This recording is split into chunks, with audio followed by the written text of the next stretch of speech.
Welcome to Ask the Mayor. I'm Curt Morris, the Mayor of San Dimas, and to my right, my special surprise guest is Blaine Michaelis.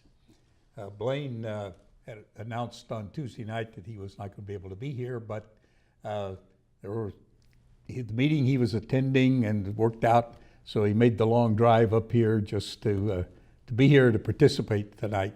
So we also have a new toy. The city had to redo its entire telephone system, and along with redoing the whole system, and the one we had was, I don't know how old it was, but it was old. It was. And so we have a new console here instead of the one we had before, the phone. So if you want to give us a try, to give us a call at the number that's on the screen, you could talk to us and you can be among the first to use our new console that supposedly works really well. It does sound good when it was on. Yes, the quality was good. So Blaine, thank you for coming back. And, my pleasure. And I know that there is an issue that people have sort of called to your attention. You'd like to kind of deal with some rumors. I would. I appreciate that. The Care Meridian building, which is on Puente near Villa Verde, is the recently completed acute care facility. It's the Spanish style, it's white, it's right there, it looks great, but folks have been wondering why it's been sitting unused. And then during that wondering part, they've been able to come up with different reasons why they think it's still vacant. But here are the facts, here's what's happening. It is an acute care facility, and so it requires state licensing from a number of different state boards, before they can start to operate as an acute care hospital type facility. And so the state, when they consolidated all these agencies, it extended the time of review to as long as 6 to 7 months after the building is finished for them to review all the documents of the building itself and to go through the process of reviewing an application for a licensing to operate this type of facility. And so the builder, the owner, they have 1.5 months left of that time period that they were quoted. And so once that is finished, though, and that's favorable from the state agencies, then there's a 3-month period of time where the agency will instruct them to take in 3 patients for treatment. And so then they'll evaluate their treatment, the building, its function, and confirm that the licensing requirements can be met by this operator. Then after those 3 months, if that goes well, and it's expected to, these folks operate this type of facility all over the western United States. And so after that 3-month period, then they'll be allowed to fully occupy the building and start their full service as an acute care facility. I happen to have some familiarity with acute care hospitals, and this is not a deviation from the norm. Everything has to be approved by a state agency, OSHPD, and they know, particularly if a hospital is building, rebuilding, or doing anything, they know what you're doing as you go. They have to approve all the plans, everything in advance. When it's all done, finished to their standards, then you have to wait for their actual approval for occupancy. And that takes, sometimes it's 3 months and sometimes it's 6. And they don't, nobody else has control of it. It's based on their availability of inspectors. And so this is not an unusual thing that's going on. It's just what happens when you're getting the level of licensure that they have. The reason why I bring it up is some people during the time period of not knowing what's happening, they've filled in the blank and made conclusions that another use is planned or something's gone wrong. We're bringing this up, all it would take is a phone call, and we often talk about calling me, my telephone number at City Hall, and leaving me a question or calling me during the day or night, whatever is more convenient for you. Folks, it's just a phone call away, and it can save a lot of rumor and grief and especially unnecessary issues. And so we're happy to clarify this, but encourage you either to just be patient and wait, or if you just want to know what's going on, please give us a call. Blaine is the most open city manager you'll find anywhere, and he's made this offer for a long time. If you have any questions about what's going on in the city, on anything that relates to the city, you can call him. And if you just want to make it real easy, you can call after hours, go directly to his voicemail, and you will get a call back, and you'll get the information that you might like to have. And So- I know the voicemail system works because we just got a new phone system. By the way, just to note for our audience, John Lee came in to help give us some final training on this. John is just our jack of all trades when it comes to technology. He coordinated the entire process of replacing the phone system. And if ever a phone system is replaced in your office, you know it's no small task. To be able to take one night, it's turned off and you plug in the new phones, and the next morning, everybody needs to be active with their phones. But John coordinated the training to get things going. And the interesting thing about today's world is we have to have landline telephones in City Hall. Many of our communications are based off of it. But landline telephones, they've improved them so much. But the price of landline telephones in an office setting has dropped 30 or 35%.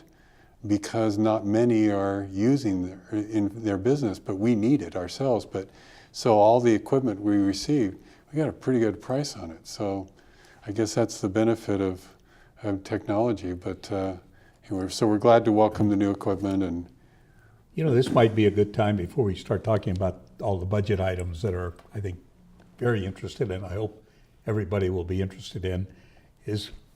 We have in our process of upgrading from the time we did the City Hall and the rebuild and the renovation and reconfiguration of the City Hall really worked. We had a good architect. Yes. He listened to the people that were trying to make this all work. And so we've got lots of conference rooms, which are something we need.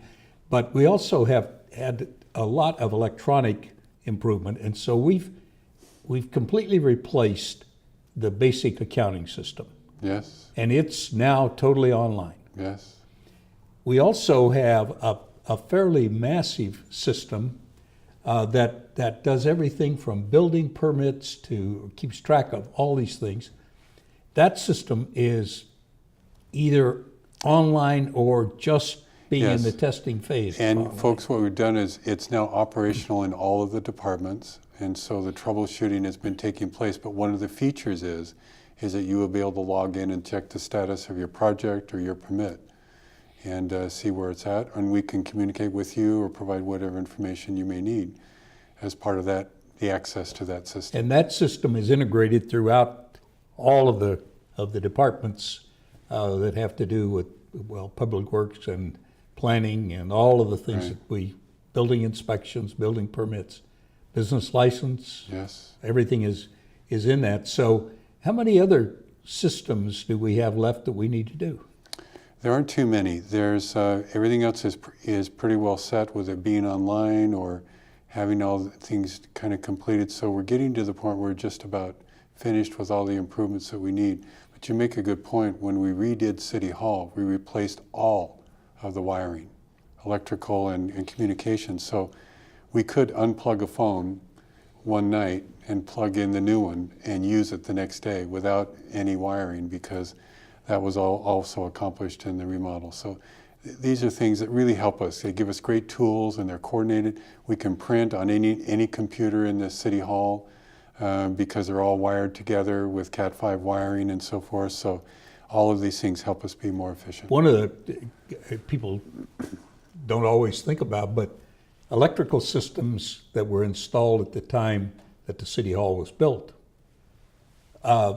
don't have the capacity that you need today. Right, For the number of phones, the number of Right. all the things that you have to have, right. it just doesn't do it. So, Yep, and that sort of, I think, brings us really to talking about the budget, and because the budget is, if a city is doing the budget, both Blaine and I think is the right way, you're not only thinking about next year, but you're thinking into the future and trying to predict the trends of what's happening with our revenue and what's happening with our expenses, because they don't always track together.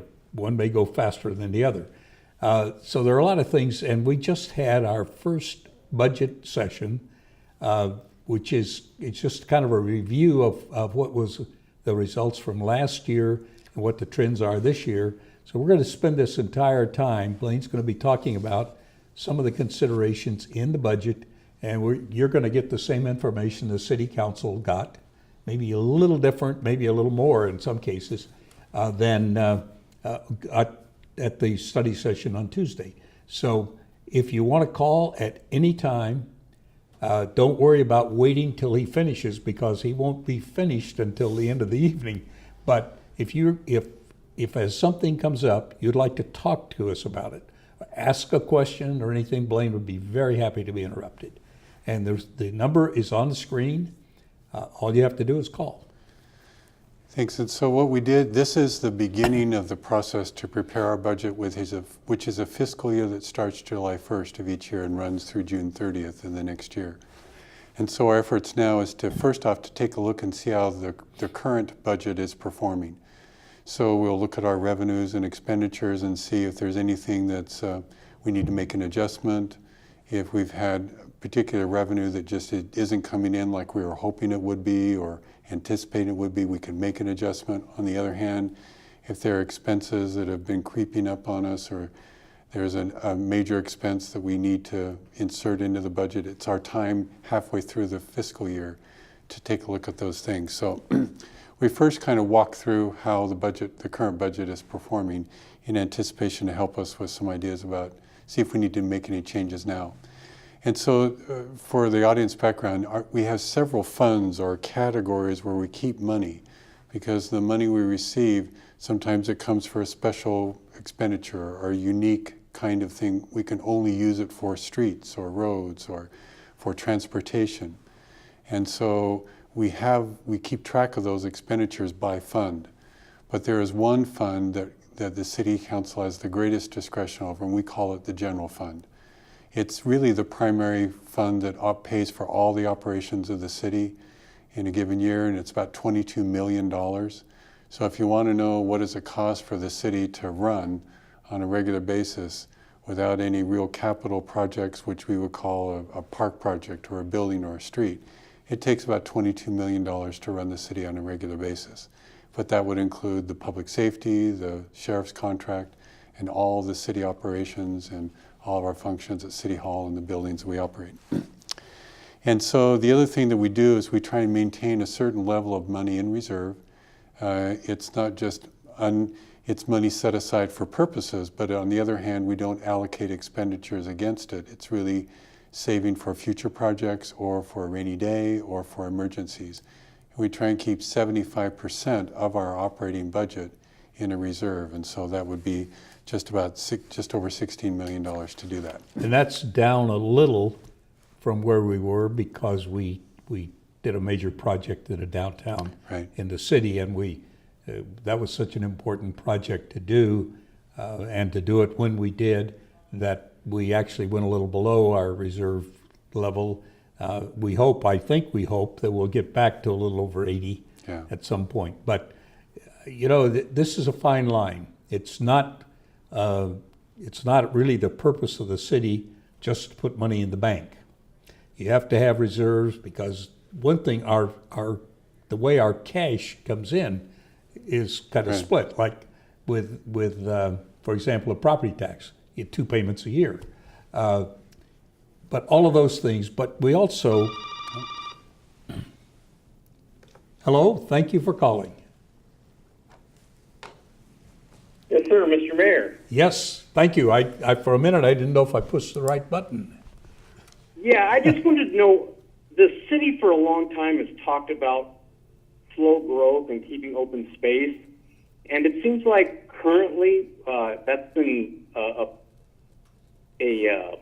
theme that's been lost within the city with the major development and apartment building that's been going on, and our streets seem to be getting more and more crowded. And I wonder if the city's planning on doing anything to help out with the congestion in the city. Well, I don't think we've changed. The area where the apartments are built, I presume you're you're thinking, because this is the only place we've really built any recently, is at the corner of San Dimas Canyon Road and Bonita. And those were actually planned for quite a while. I mean, the idea that there would be some housing there. We also have requirements that with the state housing plan, a state housing building plan element, we have to do some provision of housing. And one of the things we have to provide is some moderate income housing. And particularly the redevelopment agency was required to do that. So that was one of the last redevelopment agency products. And that apartment complex includes some units that are restricted in the amount of rent they charge to meet the requirements that they'll be available for moderate income. So we've always had requirements like that from our state plan. We have now an approved housing element that's been approved by the state that will go through the end of 2021.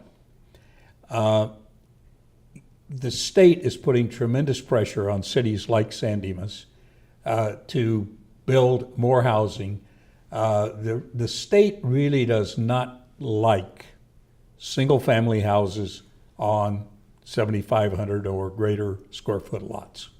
Who in particular with the state? Well, it's the governor, it's the supermajority in the assembly, the supermajority in the Senate. They're just they blame cities for the housing shortages that exist, and they're just, that's the way it is. Every year there are bills introduced which would take away to a large degree our ability to determine density, to determine how many parking spaces are required and things like that. This year, like every other year, there is a member of the legislature who introduces a bill, and this bill says if you're within a half a mile of a transit-oriented stop, a person could come in and build with the city having no ability to limit the number of units. Where they could build 80 units per acre, they could build more. They can go build 8 stories high. Now, this has not passed, but every year it gets introduced and it gets a little closer to being passed. So I think we are safe to be able to try to maintain the type of city we have for housing and the amenities that we have until the end of 2021. After that, we may be faced with maybe not cases where we have 80 units per acre, but we're probably going to be faced with a challenge that we will have to have many acres in the city, and they're not this land is not vacant. So it would be tearing down houses, doing things to build in a neighborhood of 30 to 45 to 50 units per acre, and go to heights of maybe 6 stories or whatever. This is something that is mandated, it will be mandated, and Larry is very, very good he's good at challenging the numbers that SCAG says we should build. This SCAG is the Southern California Association of Governments, but it's really a state agency. And we have challenged every year, because we have to do these housing elements every 5 years. We've challenged those, and we've been able to win and get the numbers knocked down, but we still have not been able to build, or there have not been built the number of units that the state says we should build anyway. But we're pretty safe till 2021, till the end of 2021. But after that, San Dimas may change tremendously. Yeah, well, I'd just like to encourage you not to support any zoning changes, because I think that's hurting all of us that live here and really like the low density that we've enjoyed for years. Well, And I see a lot of condos coming up, and San Dimas there's a trend now to small lot subdivisions, 2,500 square foot lots, build 2-story buildings on those that might be more than 3,000 square feet of living space. We actually took an affirmative action about 3 years ago, or 2 to 3 years ago, that we were not going to permit any of those. In order for somebody to make an application for a zone change, they have to get permission from the city to be able to even make the application. And we have a process so that we let the people know what we're not going to consider, and we are not going to consider that kind of development. We're not going to consider without change from the state dictating it to us. We're not likely to let zones be changed to permit high density. And although I will say that what we call high density, other people call medium density, they consider medium density to be 16 to 18 units per acre. But we have tried to hold the line on that, and we've been pretty successful. I appreciate it. The only one built that will be built in the near future is on San Dimas Avenue between Allen and Gladstone, and that's going to be with minimum lot sizes of 7,500 square feet, and the average is probably something over 8,000 square feet. And even that, we've also are committed that only goes for that area that's along San Dimas Avenue. Farther to the west, the minimum lot sizes are 16,000 square feet, and we're committed to not change those. So we're doing our best, but I can tell you the challenge is going to be after 2021. Yeah, well, keep up the good fight. We appreciate it. And well, thank you very much. Know that we think you're doing a great job. Well, thank you. We are trying. I can tell you that. We know that everybody who lives here, maybe not every single person, but people who live here because they like it here, and they like the less crowded style. Congestion is getting to be a problem everywhere, but we're not generating it. We haven't built a lot of units, and the ones we did build, you can take a look at the ones that are on San Dimas Canyon Road, and they're built by Avalon. Avalon built those that are on Alasta in Glendora, where they're 5 feet from the curb or from the sidewalk, and they're 4 or 5 stories high. We have not permitted anything like that, but we may not be able to hold the line after 2021. But until then, I think we can. All right. Well, thank you. Is there anything we can do as citizens to help prevent that? Well, I think any time that any of these things come up, if we have hearings or if we have community meetings, either you can send us emails of your opinions of things that are coming up, or you can come to the meetings. We want to be sure that we're representing the interests of all the people, so that helps. And calling us helps. So thank you. All right, thank you. Okay, good night. Okay. Great call. I hear what people are saying. So when we're going through the budget, we kind of take a look at our major revenue sources. And property taxes is one of the major revenue sources. It's not the single most, but the city does receive $2.9 million of property tax revenue each year to help us run the city. I want folks to know that when we, as a homeowner or a business owner or property owner, you would pay a tax equal to 1% of the assessed valuation. I want folks to know that doesn't come all to the city. In fact, we only get, if you paid $100 in property taxes, $7 of the 100 would go to the city.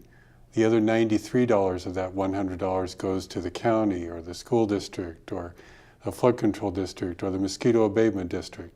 So it goes to all these agencies outside of San Dimas.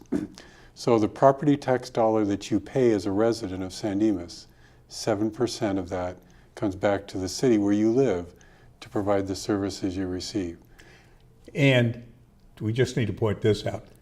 The cities all around us get a higher percentage. And that goes back to 1979 when Prop 13 was passed. San Dimas was what was referred to as a low-tax city. So they said, we'll take part of yours that you're getting. You don't need the whole 1%. So, or the 7%. I think the other people get almost twice. Laverne gets pretty close to twice. It's more than double. More than double. And Claremont's almost triple. It just depends upon how it worked at the time. Yeah, and the formula for replacement. And by the way, to be fair, a portion of our property tax you pay goes directly to the fire district to pay for the fire service, which is not a cost that the city bears as a city. It's paid for by the district, and the district has a portion of the property taxes that go to them. But whereas these other cities, some have their own fire department that they'll have to pay for. But Hello, you're on the air. Thank you for calling. Hi. How you doing today? Good. I just got home from work and I noticed that we have a DPRB hearing that's coming up on March 8th, which is next Thursday. My only concern about that is it's 8:30 in the morning. And I know you guys have probably heard this before, but all of us that work within the community, how are we going to get there at 8:30 in the morning? Well, the DPRB has always been in the daytime, and that, I think, maybe, Blaine, you can explain a little bit more about the DPRB and why it's held in the daytime. DPRB looks at, if it's a tree removal permit, the DPRB has the authority to look at that, but the DPRB primarily looks at design of projects. It rarely, I'm not sure has any authority to approve a project. It is just a body that reviews architectural presentations on the project, and then if it's acceptable, then it's recommended to go to the Planning Commission or onto the City Council for final approval. So that's one of the reasons why I think it's during a daytime meeting is its function is not necessarily final approval on a project. Is there something on that agenda that you're interested in?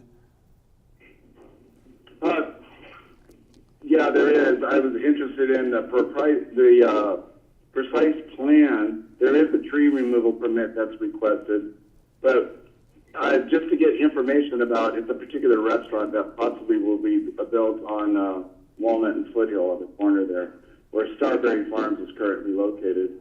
So the people in the community were only concerned about, well, I know this might be the first step, I'm not really sure, but we would like to know more about what we're going to be living with. So coming to as many meetings and different project proposals would be an advantage for our community to be able to see what's going on. But at 8:30 in the morning, of course, and that's really tough for us to even be a part of it, even though it's an absolute invite for us.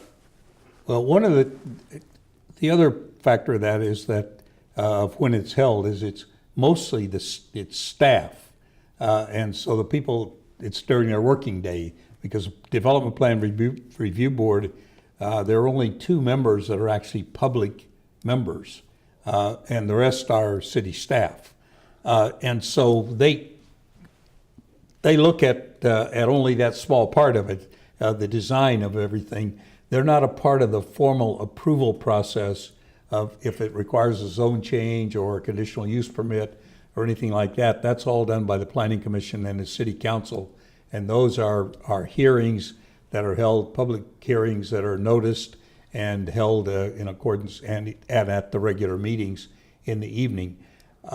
It's also, though, as it gets closer to the time, that all of the documents that will be considered will be on our website. Right. And they're on 2 days before? Is that right? In fact, in this case, the restaurant proposal is something that we could provide that information to. It will go to the Planning Commission for its initial review and approval, which of course is an evening meeting. And in this case, there's a parking, part of the proposed parking for the project has attracted a little bit of attention. And it probably would be something that would go before the City Council for its ultimate and final consideration, which is also an evening meeting. But I'd be happy to provide some staff report information to you to explain the project a little bit more.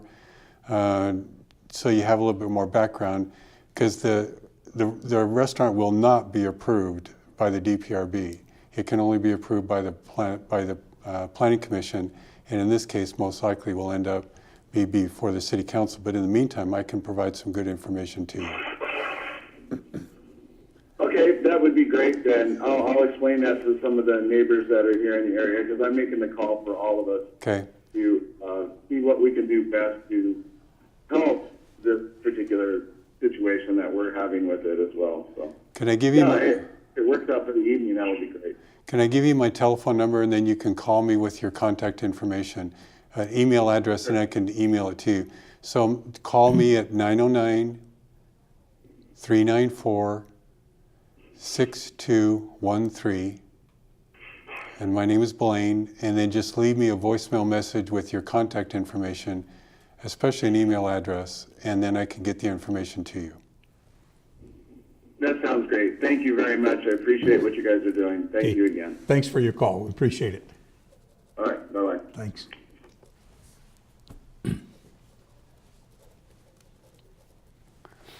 Good. Okay. So we talked about property tax as a major revenue source.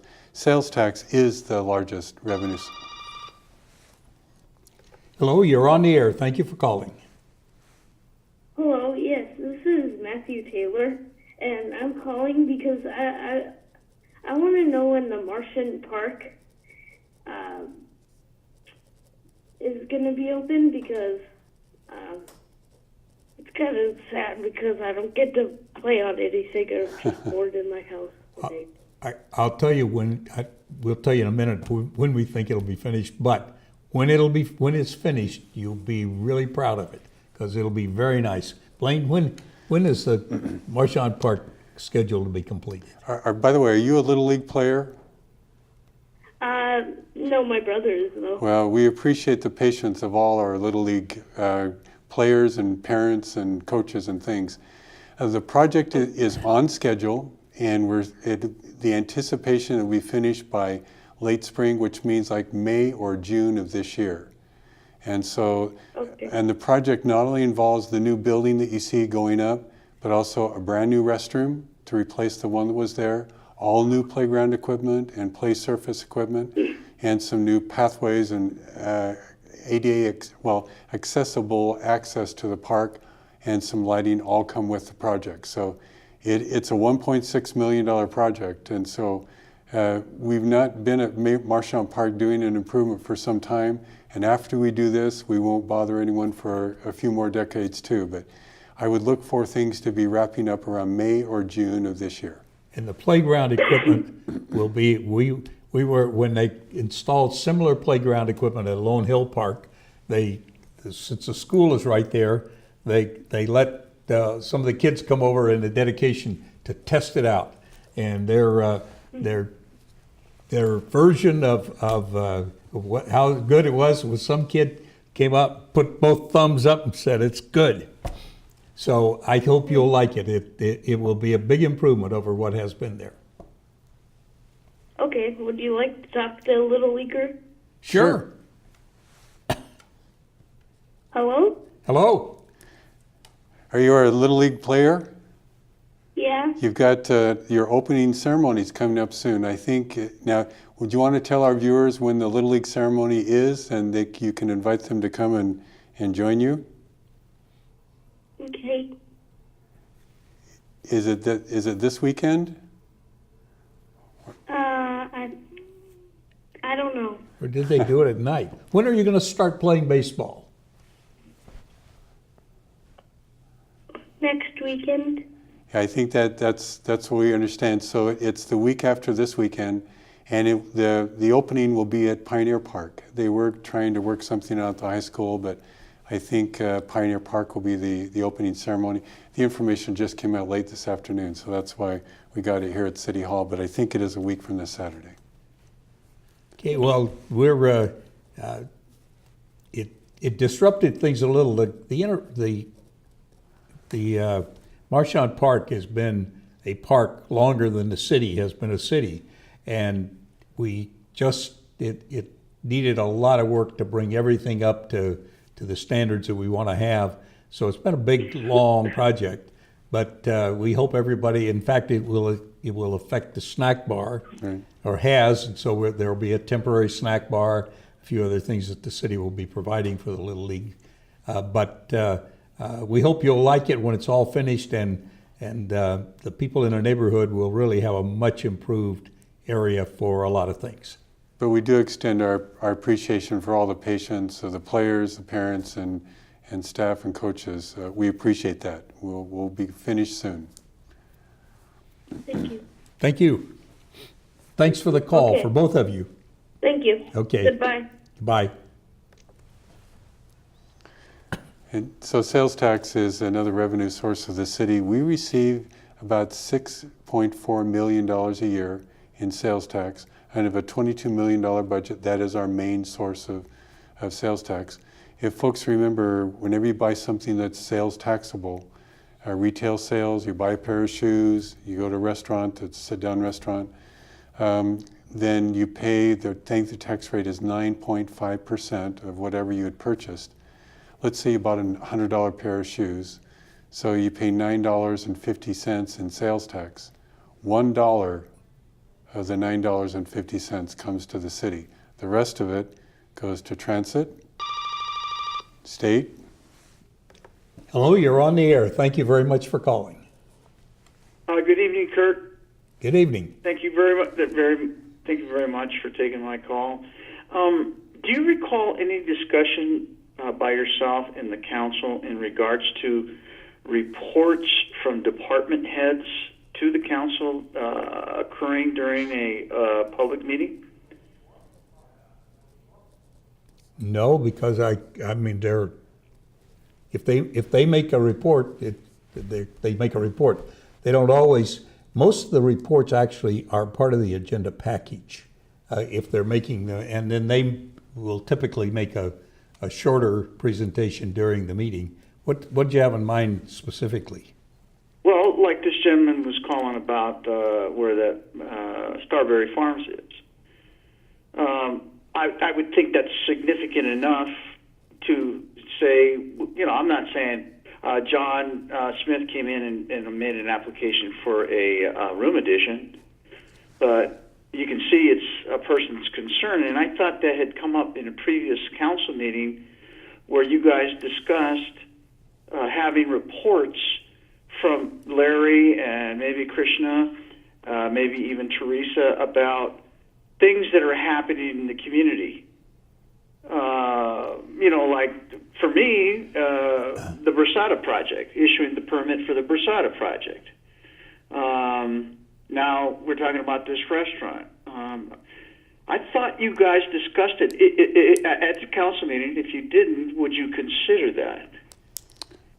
Well, if there's a project in a neighborhood, we give notice to people whenever it's being considered for a public discussion or a public decision. And that's, I don't think that's very transparent, though, Blaine. I'm not sure I understand. Well, what I'm just saying is that the guy that bought the Starberry Farms has been talking to the councilman, because one of the councilmen is the one that brought it to my attention that they wanted to build a 2-story Mexican restaurant there. I said, well, whatever. I don't. He might have been talking to some of the council members, but No, if I could finish, and so that means that this person has been in contact with the city for quite some time about this project, and now it's going to DPRB. I'm just kind of confused why you hadn't mentioned it before. Well, because Gil, it's not before the city council, and it's not before the planning commission. It was an application process, and so now the application is complete enough that it can start the process. And so the first thing on the process is a tree removal permit and architectural review of the project. And so that's a DPRB matter, and we'll give notice to the adjacent properties that it's now beginning the process. What I mean is that you're part of the team, which is the community. You're leaving them out. I mean, yeah, you have legal requirements as far as hearings and public meetings and that type of stuff. But as my neighbor, as my friend, as my council person, hey, Gil, hey, guess what? We're going to build a Costco, or we're going to be building this over here, or this is happening over here. we're part Well- of the team too. But that's not, we only, it's only happening if somebody is making an application. There has not been an application. Now, it is true that when people have come and approached city council, typically where there's an opportunity and the staff sort of lets the city council know of anything that might be going on is when we have the twice annual retreats. But I see. But there's people there'll be just like the general comments. In fact, the one that we recently had, they're the general comments of what might be going on. Although there have been no city council presentations at all about what's proposed on that. I have heard a rumor that they propose a two-story restaurant site.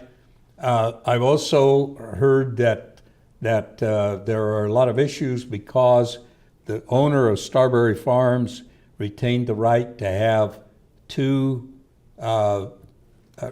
events a year. One of them being the pumpkins, and one being the Christmas trees. So, but all of this, there's been until.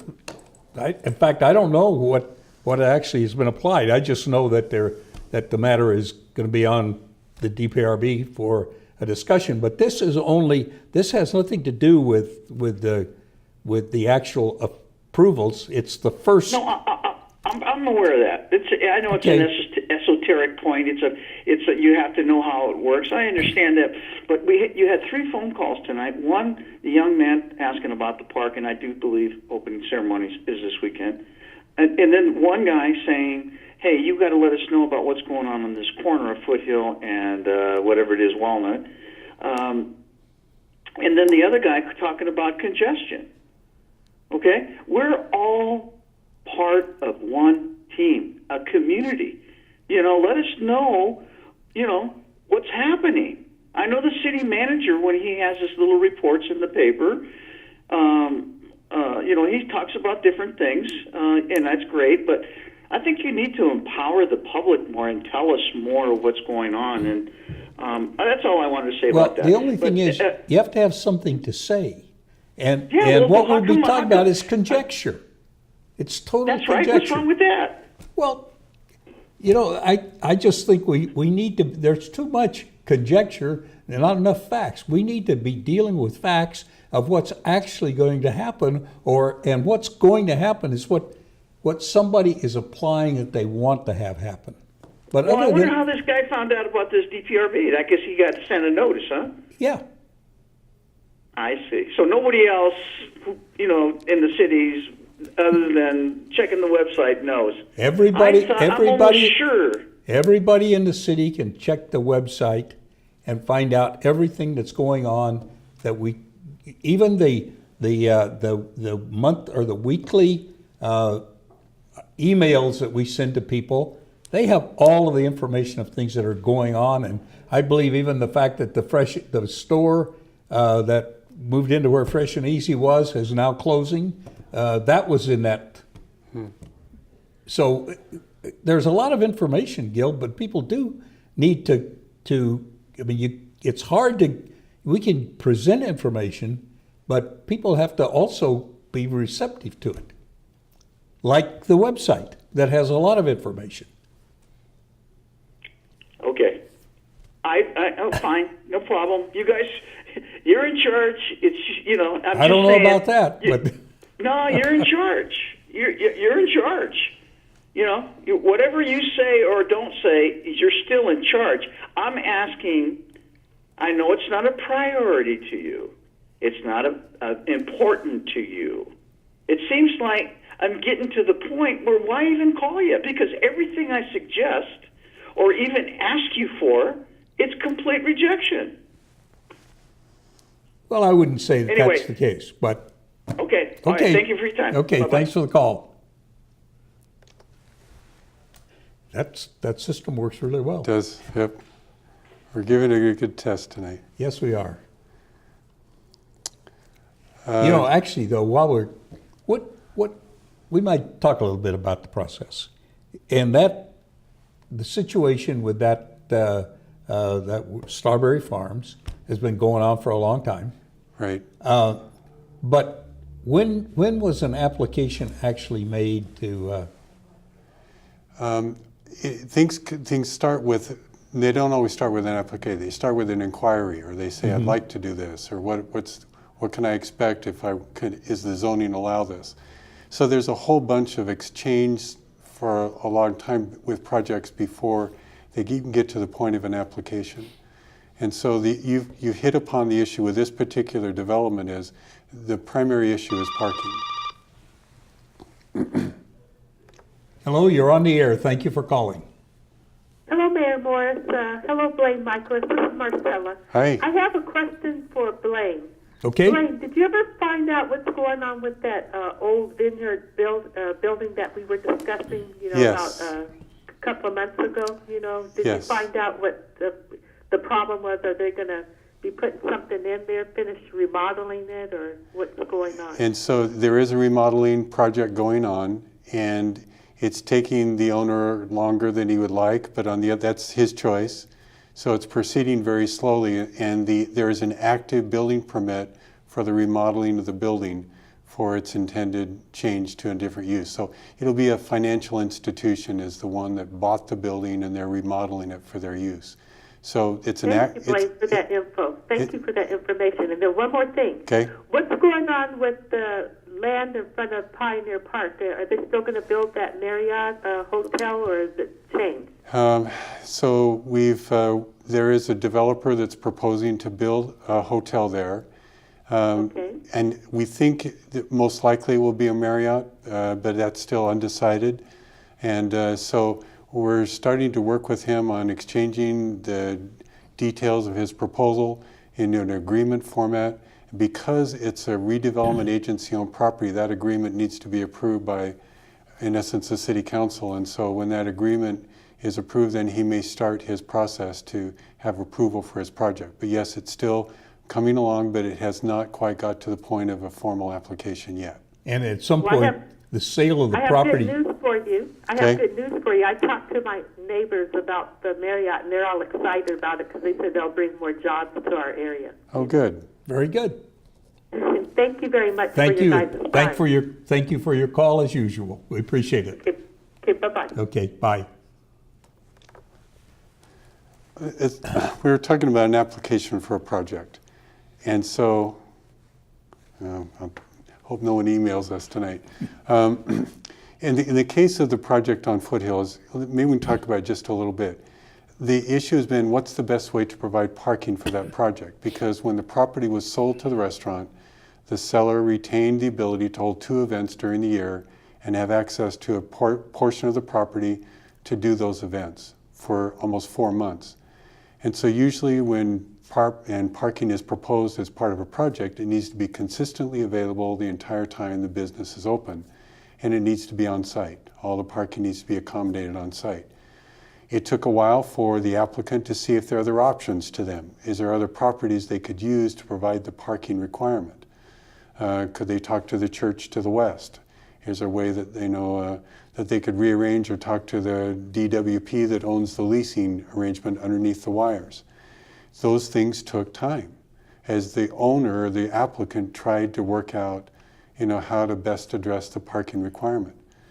Frankly, all of those issues dried up over about 7 or 8 months of their work to try and find alternatives to increase the parking for their project. And so technically they didn't have an application yet. They just had an issue. And so they are able to get some commitments for additional parking. And so that was enough to say, well, can we go ahead and at least try and apply for our project to see if we can get it approved with this type of a parking arrangement. And that was recently determined, like within the last month or so, that the project is far enough along that we can at least start the process to go through. And so in this case, there is a tree that's being proposed to be removed, and the Development Plan Review Board is the entity that reviews that process. It is not the City Council at this point, it's not the Planning Commission. But as typical when projects go before the DPRB and there's a decision like that, we'd notify property owners within 300 to 500 feet to let them know of this particular issue coming before. May I mention this too? The City Council is not supposed to hear a project until it's before them. In other words, the City Council's job is to provide an unbiased or a fair hearing for every project that comes before them. And so if the city staff told the council all this information about a project that hasn't come before them as an application, they'd have to disclose all those conversations eventually before it got to them. But on the other hand, it's maybe better if the city council receives the proposal after the planning commission has given their recommendations or after the city council.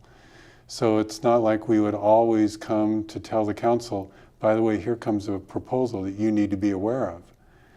And it also makes it difficult to do the same thing with the public. Some projects aren't ready until the application is filed. The applicant continues to change their project.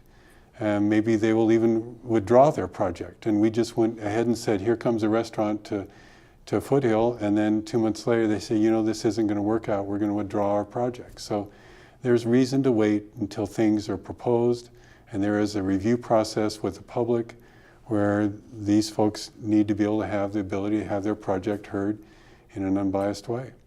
One of the things, and this is general, it doesn't apply just to that space, it applies to every area around, is that we know.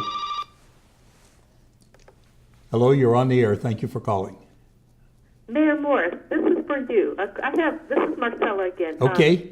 Near Holiday Inn, there is some land, and it's a fence around it, right behind where the apartments are. You guys might know the little land, and that's where they found the mountain lion, like a panther there. They had to catch. The old redevelopment property. Is that the city owned that property? Well, technically, it's owned by what is called the successor agency to the redevelopment agency. And the city is the successor agency, but this is controlled by a board that's an oversight board. So basically, the City of San Dimas is supposed to be doing the marketing and finding a use and getting that property sold over time. And then the benefits will go to all of the taxing entities. But so it was redevelopment property. It now is available, and we periodically, the oversight committee, which is made up of 2 members of one city council member. I'm the chair of the oversight committee. Larry Stevens is a member of it. There's a representative from the school district. There's a representative from the community college district, and there are a couple of county representatives to that. And so the ultimate decision of this disposal of the property will be up to that group. But so far, because that's really difficult property, it's basically 2 triangles that meet. One of them starts up on Bonita and is a triangle up there, and then the one that's down, it keeps on going. But right. If it were a nice square piece of property, it would be easy to sell, but those 2 triangles make it difficult to use. But I have an idea for it. Okay. I have an idea for it. Just an idea. I think turn it into a for sale walkway. Like from the beginning of the downtown, make it a for sale walkway, because the hotel's right there, and it should be like a little community park that stretches through there, where the people can take their dogs and walk and things, back through the town, because it's too small to really put anything off in there. So a for sale walkway with pretty park benches and things like that would be nice. That would be nice. Now, whether we would be able to, whether all of the other taxing entities would vote for us to be able to do that or not, maybe they would, maybe they wouldn't. One other thing, if a hotel is actually developed, I think there will be some other development there that will probably, and that might be very well a kind of thing that would be a good as a part of that development that would hopefully be there. And I know the bowling alley people have wanted to sell, but then they've talked to Blaine, and they're also are okay with operating a bowling alley, at least last I heard, to try to Right. create sort of an integrated area there built around the idea of the hotel. And maybe, and a walkway like you're talking about certainly is one of the things that could be considered. You know, with water, drinking fountains, water fountains, and the paseo Yep. walkway, real pretty. Yep. That fits into the town and stuff like that would be easier. Because putting another building in there would be too crowded and stuff like that. It's- For that area to me. It would be very difficult. It really Yeah. would. Thank you for your time. Well, thank Mayor you, Morris and thanks for Blaine calling. Michaelis. Thank you. Okay. Bye bye. Okay, bye. But one of the things that the city council is very much aware of is that restaurants can create a parking issue that results in parking spilling out into a neighborhood. That is one of the concerns on that. I'm sure that parking, as Blaine has just said, parking is the big issue there. And we have to make sure that ultimately, I am positive that when it comes before the city council is going to be very concerned that there's adequate parking, that it will not, that parking will not spill into the neighborhood. Because what happens with restaurants in particular is that people leaving, sometimes they've had something to drink, sometimes not, but they're in a happy mood and they tend to talk a little loud maybe. And if you're trying, if they're in a neighborhood that's residential like that is on all around, that can be an issue. So I'm sure, I don't know exactly what they're looking at, what the DPRB is looking at, because I don't think the documents for that are not even out yet. They won't be out till next week probably. But so there is a concern for those kind of things, but there is not really a project that we can say, here's something you can comment on, because we don't know where it's going to be or when. Is that fair? Yes, very fair. That's a, Yeah, and the person who called will get all of the information. Yes. And we appreciate the call to so that we have a contact person in the neighborhood that we can communicate with directly to a person that we know will get it spread around. we got 3 minutes, Curt. Okay. Well, let me just kind of so we're going through the budget, looking at these things to making sure that we're as we prepare for the coming budget year. But we did say something Tuesday night that I'd like to share with our audience too. We shared it with the city council. When redevelopment dissolved, the city had some loans that it made to make projects work. And they got caught in that process. And we've been working to have, there's 4 of those loans. 2 of them have been restored to us to receive our money back. There's 2 more. And we're feeling we're getting closer to be able to have the success of getting those loans repaid to us. And so we have an opportunity to be able to use those funds, which are one-time monies. We call it, in other words, it's not ongoing. It's some money that comes, and once we receive it, it doesn't keep coming, except as the loan payments come. That we will be putting together a proposal that we would use all of those monies toward the future needs of the community. Parks, park playground equipment, facilities, air conditioning equipment, painting, maintaining or getting things ready so that they're more easy to maintain. So we'll dedicate these funds on a regular routine basis to be able to help make sure that San Dimas has great parks, great facilities, great playgrounds, and all of these things for the next 30 to 35 years. It's a wonderful opportunity that we have, and I'm confident the council will maintain the budget discipline to do that. But that's the way we look at the finances of the city. We could spend this money really quick. Yes. But on the other hand, if there's some wisdom and restraint and planning, we can also use this money to invest in the town. And when there's a presentation of that, this will not be for a specific project, but it'll be sort of planning for long range. The public will be invited. We will make a presentation of alternatives and the things that we might use the money for, so we can get the input from as many people as possible, because this will have a lot of effect on what San Dimas will be and look like over the next few years when we may have some other very serious challenges on our income and our expenses, because our expenses in 3 areas in particular are going up. The sheriff's contract will be going up faster than our rate of increase of our revenue. The liability trust fund aspect of it is going up faster, but we also know that our CalPERS contributions will be going up faster. They'll be, as the experts say, we're in the bottom 5% of the cities with problems that will have problems. So 95% of the people have a bigger PERS problem than we will have, but there may be one anyway. So I think that Blaine, are you going to be here for the next meeting, or you? Oh, I won't be here. I have to go someplace. But you can come and do the budget thing then. I could, or I may be gone this next time too. Well, thank you for testing those of you who called, thank you for testing our new system. It seemed to work very well, and we appreciate your interest and your calls. And we may not be back 2 weeks from now, but we will be back sometime. Right, we will. So, good night. Thank you very much.